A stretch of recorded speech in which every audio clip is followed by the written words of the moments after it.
বিচার কার্য শুরু হবে তিনজন ব্যক্তিকে দিয়ে। কয়জন কয়জন কয়জন? তিনজন ব্যক্তিকে দিয়ে বিচার শুরু হবে।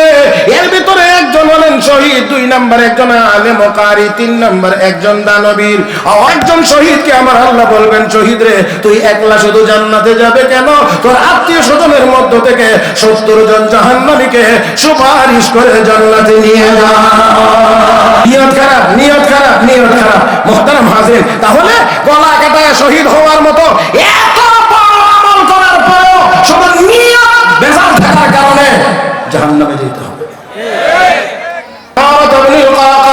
عن أبي زرعة عن أبي هريرة رضي الله تعالى عنه قال قال النبي صلى الله عليه وسلم كلمتان حبيبتان إلى الرحمن خفيفتان على اللسان ثقيلتان في الميزان سبحان الله وبحمده سبحان الله العظيم.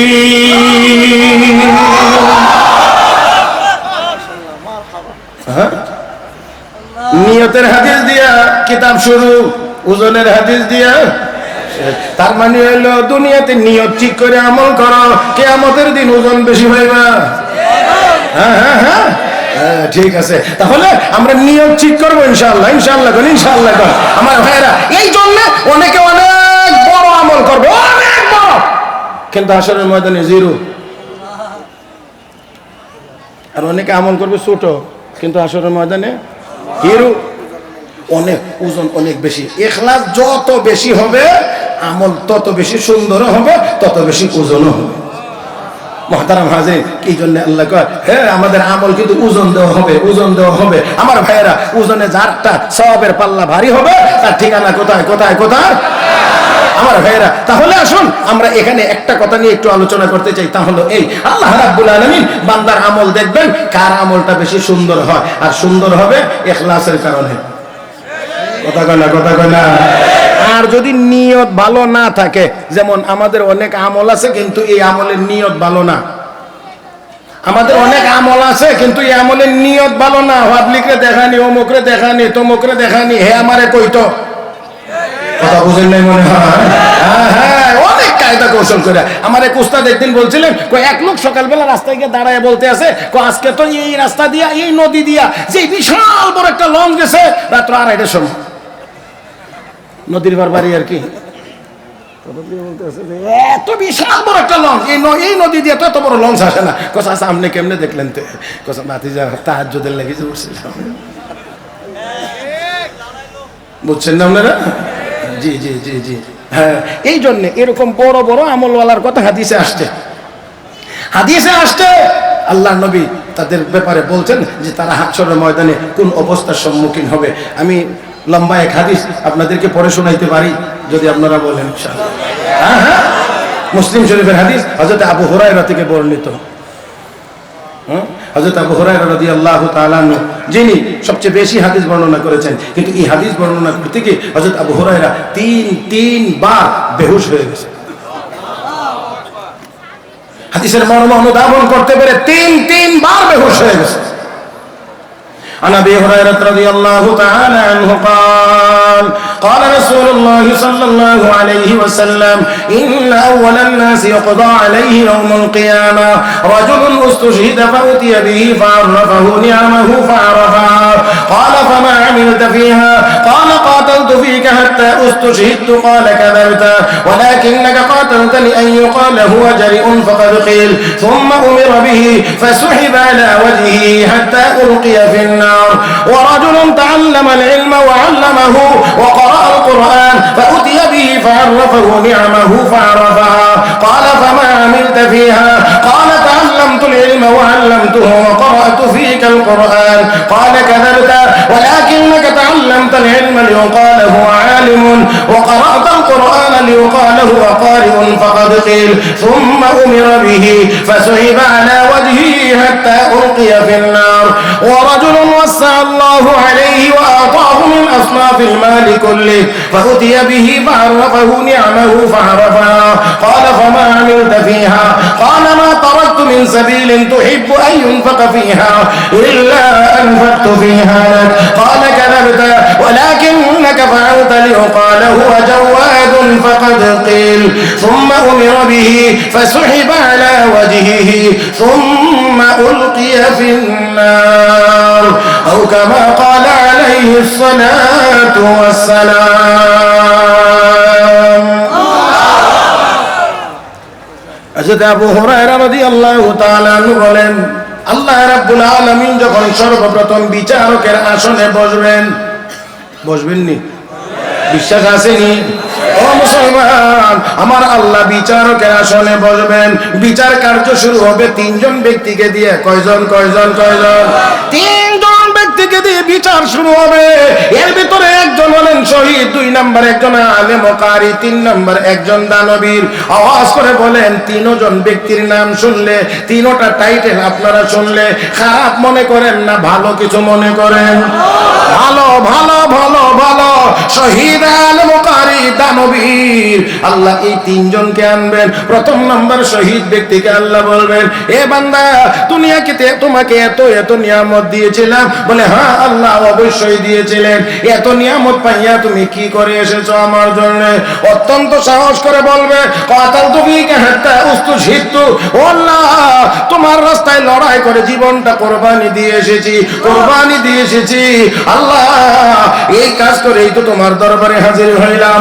আমার আল্লাহ সাথে সাথে জবাব দিয়ে বলবেন, কাযাবতা, রে বান্দা তুই মিথ্যাবাদী।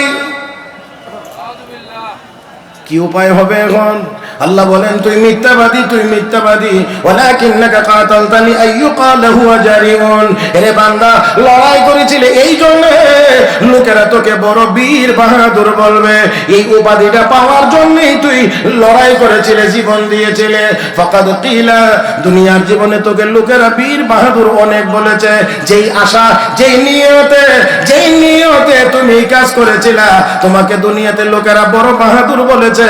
আমার কাছে পাওয়ার তো কোনো নিয়ত তোমার ছিল না, এই জন্য আমার কাছে কোনো বিনিময় নাই। আল্লাহর অর্ডার চলে আসবে, তখন তাকে উল্টানো হবে। আমার উত্তপ্ত জমিনে চেহারাটা জমিনে লাগানো থাকবে, পাগুলো উপরে থাকবে, পায়ের মধ্যে বেড়ি লাগানো হবে। ফেরেশতারা টেনে টেনে তাকে জাহান্নামের আগুনে নিক্ষেপ করবে। যদি বুঝে থাকেন মুসলমান, আওয়াজ করে জবাব দিবেন, তার আমল খারাপ না নিয়ত খারাপ? আমল খারাপ না নিয়ত খারাপ? নিয়ত খারাপ থাকার কারণে, ইখলাস না থাকার কারণে ও মুসলমান, গলা কাটায়া জীবন বিসর্জন দেওয়ার পরেও জাহান্নামে যাওয়া লাগে।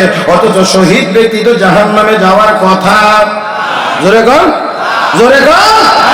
ولا تقولوا لمن يقتل في سبيل الله أموات بل أحياء ولكن لا تشعرون. ও মুসলমান, আল্লাহ রাব্বুল আলামিন বলেন, যারা শাহাদাত বরণ করে তাদেরকে মৃত বলিও না, মৃত মনেও করিও না, বরঞ্চ তারা আমি আল্লাহর কাছে জীবিত, আমার কাছে তারা রিজিক প্রাপ্ত। ওয়ালা তাহসাবান্নাল্লাযীনা কুতিলু ফী সাবিলিল্লাহি আমওয়াতা বাল আহইয়াউন ইনদা রাব্বিহিম ইউরযাকুন। শুধু তারা জীবিত না, আমি আল্লাহর পক্ষ থেকে তারা রিজিক প্রাপ্ত।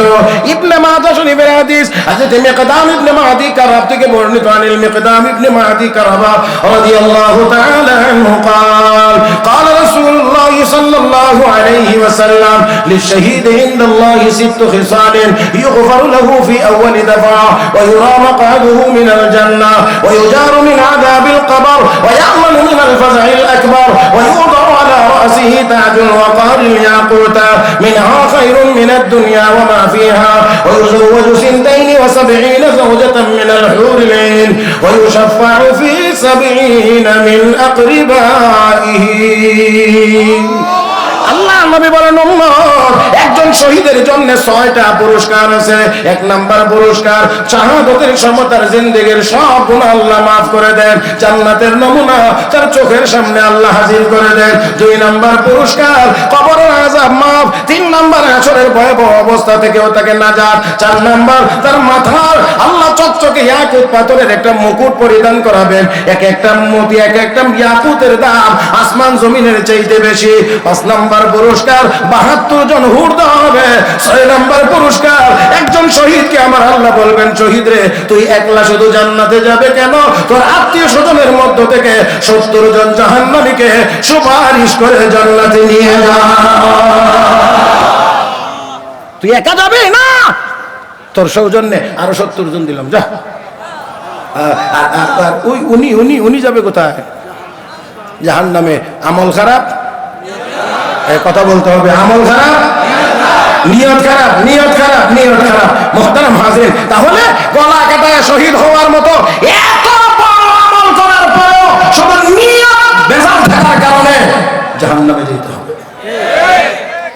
2 নাম্বার, রাজুলুন তাআল্লামাল ইলমা ওয়া আল্লামাহু ওয়া ক্বারাআল কুরআন। একজন ব্যক্তি, দ্বিতীয় ব্যক্তি আলেম ও কারি।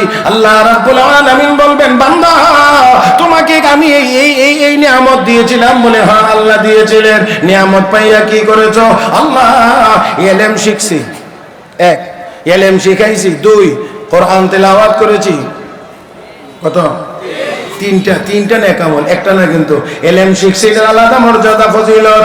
ও মুসলমান, 2 নাম্বার, ইলম শিখাইছি, এটার আলাদা ফজিলত। কোরআনের তেলাওয়াত করেছি, এটার আলাদা ফজিলত। আল্লাহু আকবার। হযরত আকদাস হযরত মাওলানা শাইখুল হাদিস মুফতি জারু আলী খান রাহমাতুল্লাহি আলাইহি বহুত বড় আলেম, বহুত বড় বাহরু যাখার ছিলেন, আল্লামা ফাহামা ছিলেন। ওনার ইন্তেকালের আগে উনি ওনার স্বপ্নের কথা বলে গিয়েছেন। আমি একদিন স্বপ্নে দেখি আমার ইন্তেকাল হয়ে গেছে, আমার লাশ কবরে দাফন করা হয়েছে, আর দাফনের পরে আমাকে জীবিত করা হয়েছে। এমন সময় দেখি একজন সুন্দর সুদর্শন যুবকের মতো কে জানি এসে আমার ডান দিক দিয়ে মাথার কাছে দাঁড়াইছে, আর একজন কিছুক্ষণের মধ্যে এসে পায়ের দিক দিয়ে বাম দিক দিয়ে দাঁড়াইছে। এমন সময় আরো 2 জন কবরে প্রবেশ করতে চা। তারা জিজ্ঞেস করে, তোমরা কারা? আমরা মুনকার নাকি, এখানে কি? কই লোকটারই কিছু কথা জিজ্ঞাসা করা লাগে, মার রাব্বুকা মা দীনুক, এই কিছু কথা আমাদের জিজ্ঞাসা করা লাগে। কি কথা জিজ্ঞাসা করা লাগে কাগজে লিখে দাও, আমরা উত্তর দিয়ে দেই, চলে যাও। এই লোকটার আল্লাহর বান্দারে ডিস্টার্ব করো না। তাই হয়েছে, বিদায়। এবার জিজ্ঞেস করে, আপনারা কারা? তো একজন ডাইন দিকে যে সে বলতে আছে, আমি হলাম তোমার সারা জীবনের আদায় করা ফজরের নামাজ। খুব গুরুত্ব সহকারে ফজরের নামাজ আদায় করতা, এই জন্য আল্লাহ আমাকে তোমার কবরে পাঠিয়ে দিয়েছেন। বাম পাশে যিনি আছেন সে বলতে আছে, আমি হলাম কোরআন, তুমি কোরআনের ব্যাখ্যা বড় সুন্দর করে করতা, এই জন্য আল্লাহ আমাকেও পাঠিয়ে দিয়েছেন তোমার কাছে। মুহতারাম হাজরিন, মুহতারাম হাজরিন, তাহলে এবার একটু চিন্তা করে দেখেন তো, একটু চিন্তা করে দেখেন তো, আল্লাহর বান্দাকে আল্লাহ দুনিয়াতে থাকতেই একটা ইঙ্গিত স্বপ্নের ভিতরে দেখা যাচ্ছে। ও মুসলমান, তাহলে এই নেক আমল কবরে পাহারাদার হয়। আর ওই আল্লাহর বান্দা বলবেন কি, ইলম শিখছি, ইলম শিখাইছি। আলাদা আলাদা ফজিলত আছে, উলামায়ে কেরাম জানেন। সেজন্য আমি এত দূর পর্যন্ত যাইতে পারি না। তবে শুধু আল্লাহ রাব্বুল আলামিন কোরআনের বিভিন্ন আয়াতে বলেছেন, হাল ইয়াস্তাউিল্লাযীনা ইয়ালামুনা ওয়াল্লাযীনা লা ইয়ালামুন, যারা জানে আর যারা জানে না তারা কি সমান? হ্যাঁ, ইয়ারফাইল্লাহুল্লাযীনা আমানু মিনকুম ওয়াল্লাযীনা উতুল ইলমা দারাজাত। আল্লাহকে যাদেরকে ইলম দেওয়া হয়েছে তাদেরকে অনেক উপরের মর্যাদা দেওয়া হয়েছে।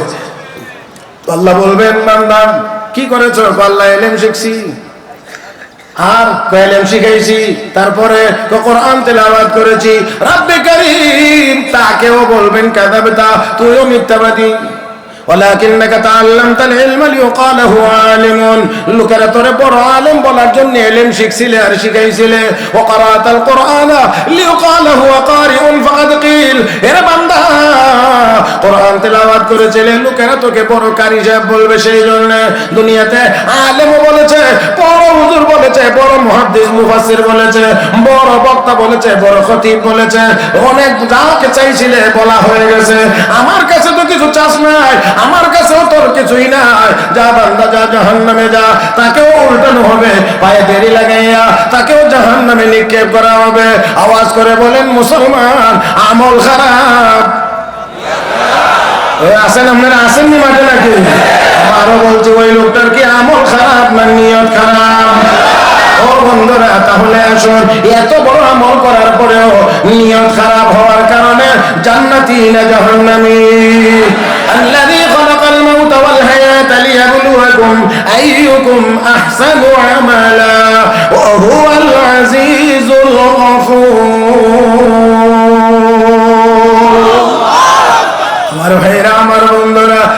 নাম্বার লোকটা হলো দানবীর দানবীর দানবীর। আল্লাহ রাব্বুল আলামিন বলবেন, এ বান্দা তোমাকে এত এত মাল কি দিয়েছিলাম? বলে হ্যাঁ আল্লাহ অবশ্যই দিয়েছিলেন। এত মাল পাওয়ার পরে আমার জন্য কি করে এসেছো? তখন সে বলবে, আল্লাহ মা তারাকতু মিন সাবিলিন তুহিব্বু আন ইউনফাকা ফিহা ইল্লা আনফাকতু ফিহা লাক। আল্লাহ যেই যেই রাস্তায় মাল খরচ করলে তুমি খুশি হইবা এমন একটা পথ বাদ দেই নাই, সব জায়গায় দিয়েছি। মসজিদে দিয়েছি, মাদ্রাসায় দিয়েছি, এতিমখানায় দিয়েছি, ওয়াজ তাফসীর মাহফিলে দিয়েছি, আরো আরো যা যা কাজ আছে সেইগুলো করেছি। আল্লাহ রাব্বুল আলামিন বলবেন, তুমিও মিথ্যাবাদী, তুইও মিথ্যাবাদী বান্দা। এইগুলো করেছিলে, দিয়েছিলে, এই জন্য লোকেরা যেন তোকে বলে তুই বড় দানবীর। কয় না কয় না কয় না কয় না কয় না, বড় দানবীর বড় দানবীর বড় দানবীর। লোকেরা বলছে আমার কাছে কোনো বিনিময় নাই, যা তোর ঠিকানা জাহান্নাম। এবারও আওয়াজ করে বলুন, আমল খারাপ। কোন কোন আমল খারাপ না নিয়ত খারাপ? সেই জন্য আমার নবী বলেন, ইন্নামাল আমালু বিন্নিয়াত। সকল ভালো কাজের ভালো ফলাফল ভালো নিয়তের উপরে নির্ভরশীল। আল্লাহ রাব্বুল আলামিন বলেন, আল্লাযী খালাকাল মাউতা ওয়াল হায়াতা লিয়াবলুয়াকুম আইয়ুকুম আহসানু আমালা। আমি পরীক্ষা করব কে বেশি সুন্দর আমল করো। ও মুসলমান, খেয়াল করে দেখেন, পূর্বের যুগের কোন এক নবীর উম্মত রাস্তা দিয়ে হাঁটছেন, দেশে বড় অভাব অনটন দুর্ভিক্ষ, হাঁটতে গিয়ে চলতে গিয়ে কোথাও সফরে গিয়ে বিশাল মরুভূমি পাইছে। ওই মরুভূমিতে শুধু বালু আর বালু। ওই লোকটা বিস্তীর্ণ ময়দান ভর্তি বালু দেখে আল্লাহ, এতগুলো বালু এই মাটির ভিতরে, এইগুলোকে যদি আটা বানায় আমাকে দিয়ে দিতা, আমি এই দেশের অভাবী মানুষকে রুটি বানায় খাওয়াইতাম। একটু জোরে আল্লাহু আকবার কোন তো। কি নিয়ত করছে? যদি পুরা মাঠের বালুগুলোকে আটা বানায় আমাকে দিয়ে দিতা, আমি রুটি বানায়া অভাবী মানুষকে খাওয়াইতাম। লোকটা কত বড় কত বড় কত বড় নেককার হলে এমন চিন্তা করতে পারে। আর আমাদের দেশেও তো মাশাআল্লাহ নেককার আছে, দেখলে বোঝা যায় একেবারে আব্দুল কাদের জিলানী। কাজ দেখলে শয়তান লোক মাশাআল্লাহ আমি এর কাছে ফেল। হায় হায় হায়, ভাবতে অবাক লাগে। হাজার হাজার হাজার হাজার কোটি টাকা, কত টাকা নিজেও জানে না। হায় হায়, এত টাকা এত টাকা। আগে তো জানতাম 2-4টা নোট দিলে হয়, পরে দেখি বান্ডিল দেওয়া লাগে, এখন শুনি বস্তা ভরে দেওয়া লাগে। বস্তা ভরে নিছে এত টাকা, এত টাকার পরেও হায় হায় হায়, শেষ পর্যন্ত অবস্থা কি হয়েছে? যা হওয়ার তা হয়েছে। এটা তো আর আমার বলার দরকার লাগে না, বলার দরকার লাগে না। একেবারে সুরত টুরত বদলাইয়াও নৌকার ভাড়া তোলে নিচে গিয়া লুকাইয়াও বাঁচতে পারে না। জি জি, কোন দিক যাওয়ার দরকার নাই, কাউকে উল্লেখ করার দরকার নাই, আমার ভাইয়েরা দরকার নাই। এটা এটা শুধু তাদের জন্যই না, সবার জন্যই শিক্ষার বিষয়। হ্যাঁ, তাদের জন্য না, শুধু সবার জন্য শিক্ষার বিষয়।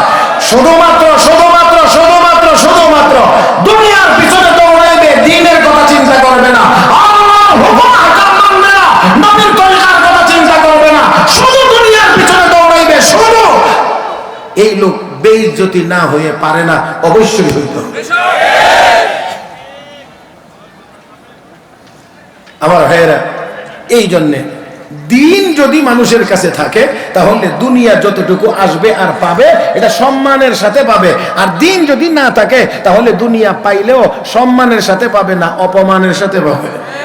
হ্যাঁ, আর আর আরো কিছু ব্যাপার আছে, সেগুলো হলো, এর মধ্যে অন্যতম ব্যাপার হলো সম্পদ জমাইতে পারবে, ভোগ করতে পারবে না।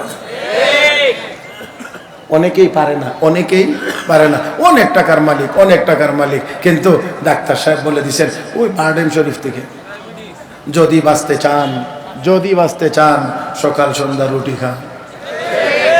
হ্যাঁ, এই জন্য আমি একটা কথা বলে থাকি, দুনিয়াতে এই দেশে বহু মানুষ আছে টাকা গনার সময় গনে কোটি কোটি কোটি কোটি কোটি কোটি, খাইতে বসলে 2 রুটি।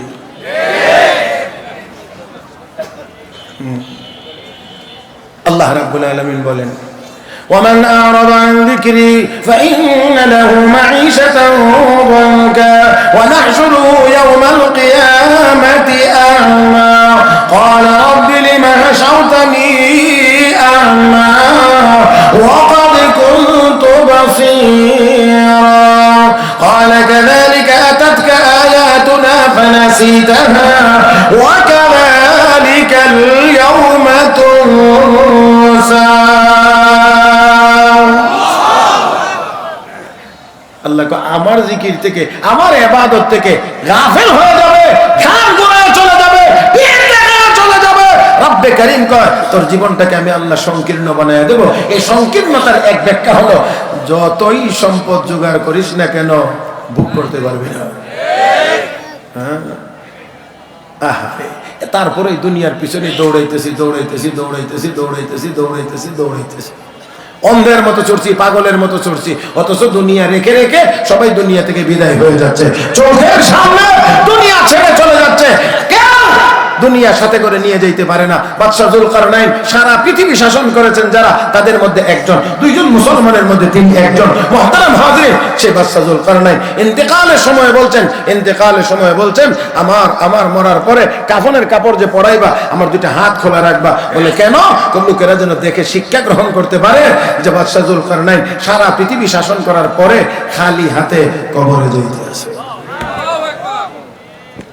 খালি হাতে কবরে যাইতে আছে। সবাই তো দুনিয়া সুন্দর করতেছে, সবাই সুন্দর করতেছে, সবাই সুন্দর করতেছে, সবাই সুন্দর করতেছে, হইতে হইতে সব সুন্দর হবে। কিন্তু একদিন আল্লাহ যখন ইসরাফিল ফেরেশতাকে বলবেন, ইসরাফিল ফু দে, ফু দে, ইসরাফিল সিংহায় ফু দেওয়া মাত্রই সব সব সব শেষ। ওয়াতাকুনুল জিবালু কাল-ইহনিল মানফুশ, আল্লাহকে পাহাড়গুলো পর্যন্ত তুলার ন্যায় উড়তে থাকবে, তুলার মতো উড়তে থাকবে, তুলার মতো উড়তে থাকবে। তাহলে আপনার বাড়ি ঘরের কি হবে? তাহলে সব এক ফুয়ে ধ্বংস হয়ে যাবে, সব ধ্বংস হয়ে যাবে। মুহতারাম হাজিরিন, তাহলে অবশ্যই বুদ্ধিমানের কাজ এটা না, বুদ্ধিমানের কাজ এটা না শুধু এই দুনিয়ার পিছনে দৌড়াইবে, শুধু এই দুনিয়ার পিছনে দৌড়াইবে। আমার ভাইয়েরা, দ্বীনের পিছনে যদি মানুষ মেহনত করে, দ্বীনের পিছনে যদি মানুষ মেহনত করে, দুনিয়া অটোমেটিক তার পিছনে পিছনে সম্মানের সাথে আসে।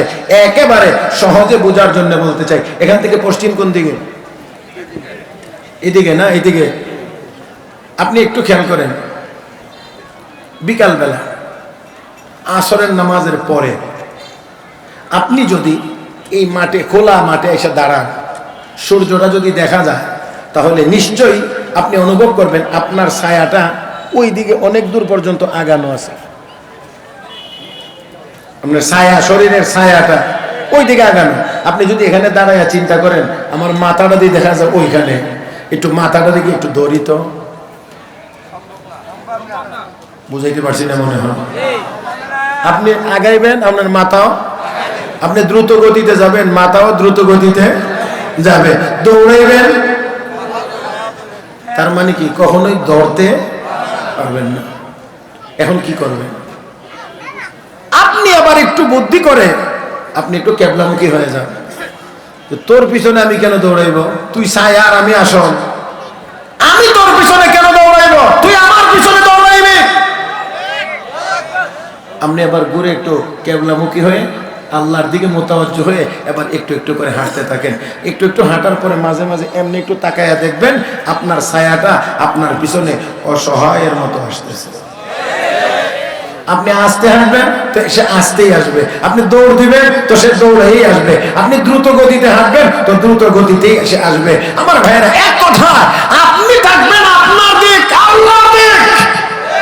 আপনার ছায়া যেমন আপনার পিছনে অসহায়ের মতো যাবে, আমি আর আপনিও যদি আল্লাহর দিকে মোতাওয়াজ্জহ হতে পারি, তাহলে দুনিয়াও অসহায়ের মতো আবার আপনার পিছনে পিছনে আসবে।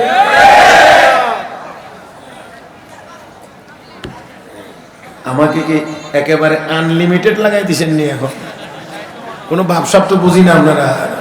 হ্যাঁ, 11:15 হয়ে গেছে, 11:15। আর আর আর আর আর না, আমি কথা শেষ করতে চাই। মুহতারাম হাজিরিন, আসুন বলছেন কথা বল ভাই বিষয় বুঝরে আপনার সাথে। জি, এটা আমি জানি আগের থেকেই, এই কথা আমার শোনায় লাভ নাই, এটা আমি জানি। মুহতারাম হাজিরিন, আমি বলছি যে আমরা যদি আল্লাহমুখী হতে পারি, আল্লাহমুখী, তাহলে দুনিয়া আমাদের পিছনে আসবে অসহায়ের মতো, আমরা থাকবো সম্মানী, দুনিয়া হবে কম দামি। আর আজকে দুনিয়ার পিছনে দৌড়ানোর কারণে এখন দুনিয়া হয়েছে দামি, মানুষ হয়েছে কম দামি। একটা কথা আপনাদেরকে শোনাইতে চাই। হযরত আবুল হাসান খিরকানী রাহমাতুল্লাহি আলাইহি জগৎ বিখ্যাত আল্লাহর ওলি, বিশাল বড় আল্লাহর ওলি। সেই আবুল হাসান খিরকানী রাহমাতুল্লাহি আলাইহি জঙ্গলে গেছেন লাকড়ি কাটার জন্য, লাকড়ি, আর লাকড়ির বোঝাটা নিয়ে আসবার মতো না, বোঝা হয়ে গেছে বড়। এখন তিনি কি করবেন চিন্তা করতেছেন, কি করা যায়, কি করা যায়। এক পর্যায়ে তিনি জঙ্গলের দিকে ফিরে তাকাইলেন, তাকায়া শুধু বলছেন, এ বাঘ এদিকে আয়, আমার লাকড়ির বোঝাটা বাড়িতে পৌঁছায় দিতে হবে। সুবহানাল্লাহ, কোন না একটু আপনারাও দিয়ে একেবারে কেমন হয়ে গেছেন, আর একটু জোরে বলেন। কারে বলে? কারে? বাঘ রে বলে, ওই বাঘ এদিকে লাকড়ির বোঝাটা বাড়িতে পৌঁছায় দিতে হবে। যেই মাত্র তিনি বলেছেন, হৃষ্টপুষ্ট মোটা তাজা বাঘ ওনার সামনে এসে হাজির। মুহতারাম হাজিরিন, লাকড়ির বোঝা উঠাইলেন, নিজেও উঠলেন। এবার বলতেছেন, চল, চলে না, চল, চলে না, চল, চলে না। বুঝতে পেরেছি জঙ্গলি জানোয়ার, বেত না লাগাইলে চলবে না। এবার সাপ এদিকে, হুকুম দেওয়া মাত্র হাজির। গলাটায় চিপা দিয়া ধরছেন, এই সাপ নামের চাবুক দিয়ে বাঘ নামের বাহনে পিটাইয়া আল্লাহর বান্দা লাকড়ির বোঝা সহ উনি ওনার বাড়িতে হাজির হয়ে গেছে। ও মুসলমান, তাই আসুন আমরা যদি আমাদের আমলকে সুন্দর করতে পারি, তাহলে আল্লাহর পক্ষ থেকেও আমাদের সাথে সুন্দর ব্যবহার হবে। আমরা যদি